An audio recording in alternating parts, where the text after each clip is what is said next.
নমস্কার। যুক্তি তর্ক সঙ্গে অর্কয় আপনাদের স্বাগত। আপনাদের সঙ্গে আমি অর্কপ্রভ সরকার। আমাদের সহনাগরিক ভারতীয় সেনার বীর জওয়ান ঝন্টু আলী শেখ নিহত হয়েছেন সন্ত্রাসবাদীদের সঙ্গে সংঘর্ষে।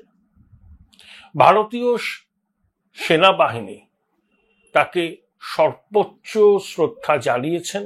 এটাই ভারতবর্ষের চরিত্র এবং ভারতীয় সেনাবাহিনীর চরিত্র। আমরা গর্বিত ঝন্টু আলী শেখের জন্য। তিনি প্রাণ দিয়েছেন এই দেশের জন্য। তার আর এক ভাইও সেনাবাহিনীতে রয়েছেন, তিনি কাশ্মীর সীমান্তেই এখন কর্তব্য পালন করছেন। ঝন্টু আলী শেখের কথা তো শুনলাম, তার আগেও আর একজন সেনা কর্তার কথা আমার মনে পড়ছে, তার নাম ব্রিগেডিয়ার ওসমান। ব্রিগেডিয়ার ওসমান 1948 সালে পাক হানাদার বাহিনী যখন হানা দিয়েছিল ভারতে, তখন অকুতোভয়ে লড়াই করে শহীদ হয়েছিলেন। এটাই ভারতীয় সেনাবাহিনীর চরিত্র এবং ব্রিগেডিয়ার ওসমান, ঝন্টু আলী শেখের মতো বীর সেনানীরা ভারত মাতার সার্বভৌমত্ব রক্ষা করার জন্য নিজেদের কর্তব্যে চিরকাল অবিচল ছিলেন। রামচন্দ্র গুহ ইন্ডিয়া আফটার গান্ধী এই বইতে ব্রিগেডিয়ার ওসমান সম্পর্কে অনেক কথা বলেছেন। দেখুন, সন্ত্রাসবাদীদের কোনো ধর্ম হয় না, এই পরিচিত লব্জটুকু এখন অনেকে বলছেন, কিন্তু একথাও অনস্বীকার্য পৃথিবীতে যে সন্ত্রাসবাদী হামলা বিগত বছরে হয়েছে এবং এখনো হচ্ছে, তার 99.99% পিছনে ইসলামিক জঙ্গিরা আছে। এটাও অনস্বীকার্য ঐতিহাসিক সত্য। এই সত্যকে অস্বীকার করা মানে ভাবের ঘরে চুরি করা। দেখুন, প্রধানমন্ত্রী নরেন্দ্র মোদী বিহারের মধুবনীতে পঞ্চায়েতি রাজ দিবস উপলক্ষে গিয়ে সেখানে যে বক্তব্য রেখেছেন, তাতে পেহেলগামে জঙ্গি হানার বিষয়টা তো অবশ্যই ছিল। তিনি হিন্দিতে রেখেছেন, কিন্তু কতগুলো শব্দবন্ধ ইংরেজিতে বলেছেন। সম্ভবত গ্লোবাল অডিয়েন্সকে অ্যাড্রেস করা তার ইচ্ছা ছিল, এবং ভারতের যারা হিন্দি ভাষা নুয়ান্সেস সম্পর্কে অত ওয়াকিবহাল নয়, তাদের কাছেও ক্রিস্টাল ক্লিয়ার হিসাবে প্রধানমন্ত্রী তার বক্তব্যকে তুলে ধরার জন্যই ইংরেজি শব্দ ব্যবহার করেছেন, মানে ইংরেজিতে বলেছেন কয়েকটা কথা। আমি প্রধানমন্ত্রী নরেন্দ্র মোদীর 3টে বক্তৃতার কথা উল্লেখ করব। 2014 থেকে 2025 এপ্রিল পর্যন্ত যে 3টে বড় মাপের হামলা হয়েছে, তার একটা হচ্ছে উড়ি সেনাঘাটিতে, তারপরে হয়েছে পুলওয়ামায়, এবং সর্বশেষটা হলো পেহেলগামে।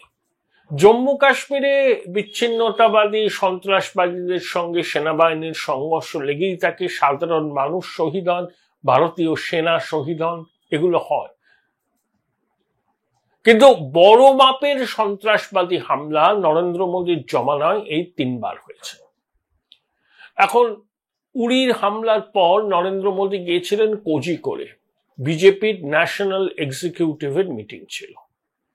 সেখানে তিনি সন্ত্রাসবাদীদের হামলার দর্থহীন ভাষায় নিন্দা করেছিলেন। আমাদের পড়োশী দেশ কিভাবে সন্ত্রাসবাদকে লালন পালন করছে তাই কথা বলেছিলেন, এবং একই সঙ্গে খুব তাৎপর্যপূর্ণভাবে পাকিস্তানের নাগরিকদের প্রতি আবেদন জানিয়েছিলেন। বলেছিলেন, দেখুন, ভারতবর্ষ তথ্য প্রযুক্তি রপ্তানি করে আর পাকিস্তান সন্ত্রাসবাদ রপ্তানি করে। আপনাদের দেশের সরকার সন্ত্রাসবাদকে প্রশ্রয় দেয়, সেই সন্ত্রাসবাদীরাই একদিন ফ্র্যাঙ্কেনস্টাইন হবে। অর্থাৎ পাকিস্তানের নাগরিকদের প্রতি প্রকৃত রাষ্ট্রনেতা হিসাবে প্রধানমন্ত্রী তার বক্তব্য রেখেছিলেন। সেটা উড়িতে জঙ্গি হানার পরে। তারপর আসুন পুলওয়ামা। পুলওয়ামাতে যখন ঘটনা ঘটে তখন ভারতবর্ষের লোকসভা নির্বাচনের ঢাকে কাঠি পড়ে যায়। যেদিনকে এই ঘটনা ঘটেছিল সেদিন প্রধানমন্ত্রী বিয়ার গ্রিলসের সঙ্গে কোনো একটা শুটিং এ ছিলেন এবং সেখানে মোবাইল সংযোগ প্রায় ছিলই না। তো ঘটনা ঘটার কিছুক্ষণ বাদে প্রধানমন্ত্রী খবর পান। তার পরের দিনই সম্ভবত দিল্লি থেকে বারাণসী বন্দে ভারত এক্সপ্রেসের উদ্বোধন ছিল, সেখানে প্রধানমন্ত্রী অনেক কথা বলেন। তারপর ঝাঁসিতে কার্যত নির্বাচনী প্রচারের শুরুতে প্রধানমন্ত্রী অনেক কথা বলেন। সেখানে পড়শি দেশকে আক্রমণ করে সন্ত্রাসের আঁতুর ঘর বলে চিহ্নিত করে প্রধানমন্ত্রী একটা কথা বলেছিলেন যে মুতোর জবাব দেয়া হবে, এবং কিভাবে জবাব দেয়া হবে, কবে জবাব দেয়া হবে, কোনখানে জবাব দেয়া হবে, সেটা স্থির করার ভার সেনাবাহিনীর উপর তিনি ছেড়ে দিয়েছেন। পরিষ্কার করে এই কথাটা বলেছিলেন যে সেনাবাহিনীকে একেবারে পূর্ণ স্বাধীনতা দেয়া হয়েছে রিট্যালিয়েট করার জন্য। তারপরে সার্জিক্যাল স্ট্রাইক আমরা সব জানি। এবার পেহেলগামের ঘটনার পর বিহারের মাটি থেকে দাঁড়িয়ে প্রধানমন্ত্রী যে কথাটা বলেছেন, 140 करोड़ भारतीयों की इच्छा शक्ति अब आतंकी आकाओं की कमर तोड़ कर रहेगी।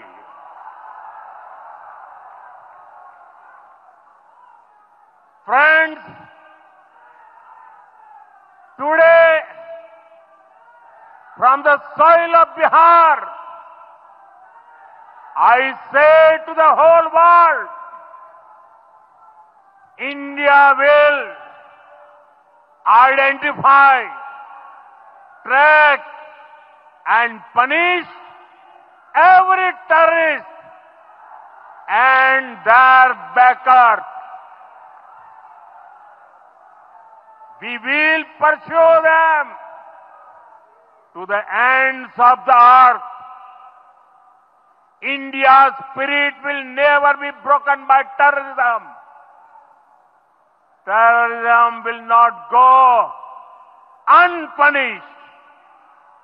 Every effort will be made to ensure that justice is done. The entire nation is firm in this resolve.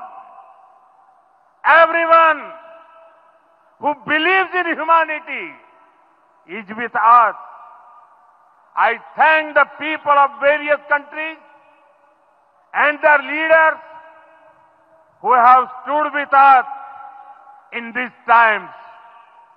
তার প্রতিটি শব্দের মধ্যে অনেক ইঙ্গিত আছে।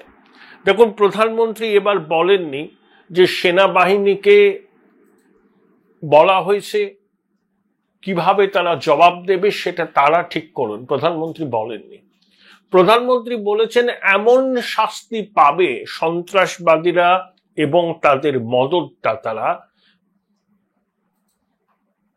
সেটা তারা কল্পনাও করতে পারছে না। দুনিয়ার কোণ থেকে খুঁজে বার করা হবে সন্ত্রাসবাদীদের এবং তাদের মদতদাতাদের। যে কটা জমি এখনো সন্ত্রাসবাদীদের অভয়ারণ্য আছে সেই জমিও তাদের থাকবে না। অবশ্যই তিনি আমাদের পড়শি পাকিস্তানের নাম করেননি, কিন্তু তার প্রত্যেকটা শব্দ অত্যন্ত তাৎপর্যপূর্ণ। এমন জবাব দেয়া হবে যেটা সন্ত্রাসীরা এবং তাদের মদতদাতারা কল্পনা করতে পারছে না। দুই, তিনি কিন্তু কোনো টাইম ফ্রেমের কথা বলেননি, কোনো টাইম ফ্রেমের কথা বলেননি, এবং সেনাবাহিনী পুরো বিষয়টা ঠিক করবে, তাদের উপর ব্যাপারটা ছেড়ে দেওয়া হয়েছে, এ কথাও প্রধানমন্ত্রী বলেননি।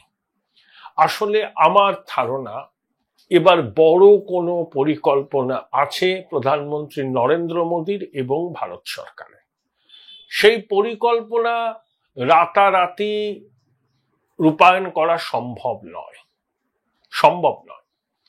এবং সেই পরিকল্পনাকে বাস্তবায়িত করতে হলে আঁট খাঁট পেতে নামতে হয়। সবার আগে কূটনৈতিকভাবে একটা জনমত তৈরি করতে হয় যে ভারতবর্ষ বারে বারে সীমানার ওপার থেকে সন্ত্রাসী হামলায় রক্তাক্ত হচ্ছে। এই জনমত তৈরি করেই কিন্তু ভারত সরকার জবাব দেবে, কিছু তো হবেই। পুলওয়ামার পরে হয়েছিল, এবারও হবে। কিন্তু এবার প্রধানমন্ত্রীর বক্তব্যের এই ভিন্নতা আমার কিন্তু নজরে এসছে। দেখুন, পাকিস্তানের সংবাদ মাধ্যম এই বিষয়টাকে অবশ্যই তাদের দৃষ্টিভঙ্গি থেকে ব্যাখ্যা করবে, এবং পাকিস্তানের প্রতিরক্ষা মন্ত্রী যে কথাটা বলেছেন যে এটা ভারতের অভ্যন্তরীণ বিরোধের ফল, পাকিস্তানের নাম জড়ানো ঠিক হচ্ছে না, পাকিস্তান এর সঙ্গে কোনোভাবেই যুক্ত নয়, এ কথাগুলো বলা হয়েছে এবং পাকিস্তানের সংবাদ মাধ্যম সেগুলো ফলাও করে প্রচার করছে। দেখুন, সিন্ধু জল চুক্তি থেকে আমরা আপাতত সরে এসেছি, ক্যাপ্টেন অ্যাবেন্স হয়েছে। পাকিস্তান সরকারও বলেছে যে তারা সিমলা চুক্তি থেকে আপাতত সরে আসছে। 71 সালে বাংলাদেশের ভূখণ্ড হাতছাড়া হওয়ার পর সিমলাতে গিয়ে ভুট্টো, সঙ্গে ছিলেন বেনজির, ইন্দিরা গান্ধীর সঙ্গে সিমলা চুক্তি স্বাক্ষরিত করেছিলেন। মানে সেখানে ওই যে নিয়ন্ত্রণ রেখাটাকেই তখন সীমান্ত বলে ধরা হয়েছিল, এবং সিমলা চুক্তিতে বলা হয়েছিল যে ভারত এবং পাকিস্তানের মধ্যে যে বিরোধ, সেই বিরোধ দুদেশ নিজেদের মধ্যে আলাপ আলোচনার মাধ্যমে মেটাবে, এখানে রাষ্ট্রপুঞ্জ বা তৃতীয় কোনো পক্ষের হস্তক্ষেপের সুযোগ নেই, এবং নিয়ন্ত্রণ রেখা কোনো পক্ষই ভায়োলেট করবে না। আরো অনেক কথা ছিল, আপনারা দেখে নিতে পারেন সিমলা এগ্রিমেন্ট। কিন্তু তারপর পাকিস্তান কার্গিলে নিয়ন্ত্রণ রেখা ভঙ্গ করেছিল, সে কথা আমরা জানি। পাকিস্তান বলে ভারত সিয়াচেন গ্লেসিয়ার দখল করেছিল সিমলা চুক্তির, সেটা পরিপন্থী। কিন্তু সিয়াচেন গ্লেসিয়ার সংলগ্ন অঞ্চলে প্রকৃত নিয়ন্ত্রণ রেখা বলে কিছুই ডিমার্কেট করা নেই সিমলা চুক্তি অনুসারে। সেটাকে যে যেভাবে ইন্টারপ্রেট করবে সেটাকেই মান্যতা দেওয়া হবে। তাই সিয়াচেন গ্লেসিয়ার দখল করেছিল ভারতীয় সেনা আজ থেকে 40 বছর আগে, এই যে ন্যারেটিভ পাকিস্তান দিচ্ছে এটা কিন্তু সত্যি নয়। সিয়াচেন গ্লেসিয়ারকে ঘিরে প্রকৃত অর্থে কোনো নিয়ন্ত্রণ রেখাই ছিল না।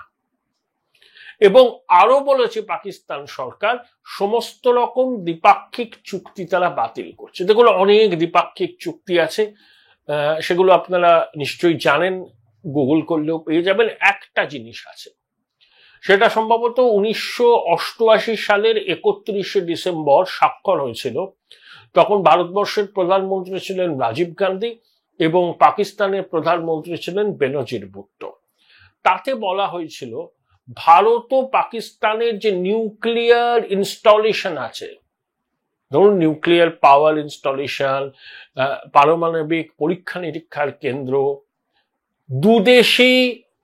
দুদেশের ইনস্টলেশন সম্পর্কে তথ্য আদান প্রদান করবে। Join Indian Institute of Hotel Management now.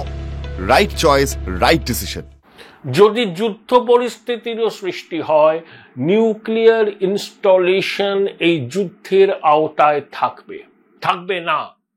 Nuclear installation এই যুদ্ধের আওতায় থাকবে না।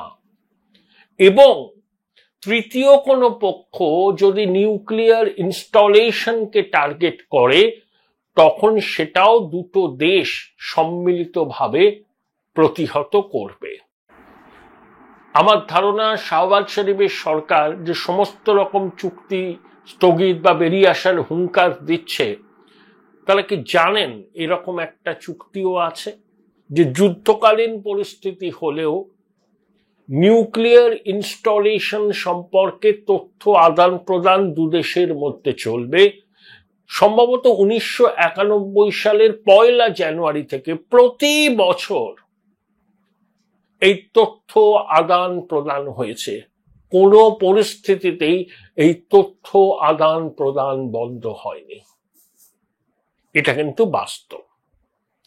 কিন্তু প্রধানমন্ত্রী যে কথাটা বলেছেন বিহারের মধুবনীতে, তার ছত্রে ছত্রে প্রতিটা শব্দের মাঝে অনেক ইঙ্গিত আছে। ভারতের মানুষ যেমন শুনেছেন, তেমনি রাওয়ালপিন্ডি, ইসলামাবাদও শুনেছেন। তারা তাদের মতো করে ইন্টারপ্রেট করার চেষ্টা করছেন।